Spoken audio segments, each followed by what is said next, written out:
Hello అండి, అందరికీ good afternoon.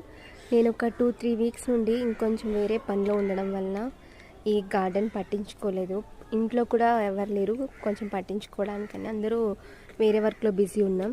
So చూడండి ఎలా అయిపోయిందో, గార్డెన్ మొత్తం పాడైపోయిందండి. ఇది చూడగానే నాకు అసలు ఏం మాట్లాడాలో కూడా తెలియట్లేదు. బట్ మా నెగ్లిజెన్సే కాబట్టి ఎవరిని ఏం అనలేం మనం.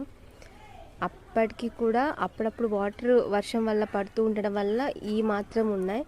చూసారు కదా, ఇది ఒకసారి చూపిస్తా. ఇది చూడండి, మంచి కాసాయి, కానీ కొన్ని బాగున్నాయి. ఏవో 1-2 ప్లాంట్స్ మాత్రమే బాగున్నాయి, మిగతావంతా బాగాలేదు. చూస్తున్నారు ఇక్కడ మిర్చి బాగా కాసలే, మొత్తం పండిపోయి ఉన్నాయి చెట్టు అంతా కూడా. సో ఇది ఫైనల్ లుక్ అయితే.